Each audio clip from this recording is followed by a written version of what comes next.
Ah! Mag-almusal daw, sabi ng aking anak sa umaga. Ayan o. At yung kanyang almusal ay... Nakano itong pa-almusal mo? Palabok. Palabok. At itong isa? Kutsinta. Kutsinta. Ayan. Kutsinta. Tsaka palabok yung kanyang almusal.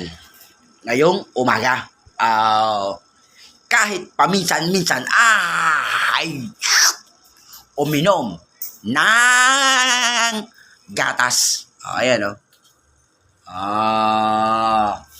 Minom tayo ng gatas. At nang sa ganon, ang ating buto ay lumakas. Di ka? Isa ka pupunta. Bilisan mo. Ito yung agahan mo. Sarap naman ang gatas. Kahit paminsan-minsan ay tayo ay maggagatas. Nang sa ganon, ang ating mga buto-buto sa katawan ay lumakas. Di ka? Tsaka ang gatas. Bago ka matulog sa umaga, minom ka ng ganito. Oo. Ang sarap ng iyong tulog.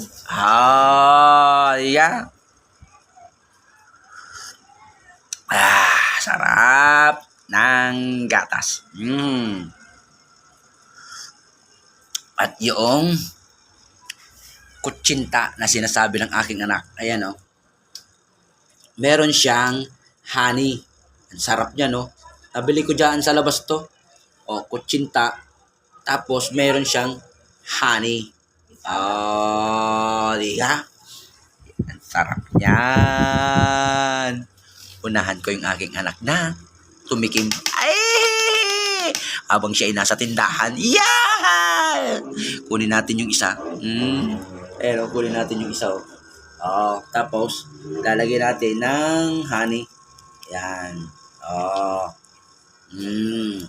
Unahan na natin yung aking anak. Habang siya ay nasa tindahan. Grabe, ang sarap. Nakansarap nga. Yung kutsinta na may honey. Pero tikman mo. Ang sarap. Yung mo. Ayun sa'yo, yung isa. Yung kape. Ito yung akin. Ang sarap nga. Sa'yo yung kutsinta at saka yung honey. Yan yung magpapasarap sa kanya. Yung honey. Di ba? Di ba ang sarap na?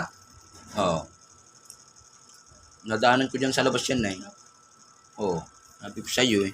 Sarap niyan eh. Maraming salamat sa inyong panunood. Bye!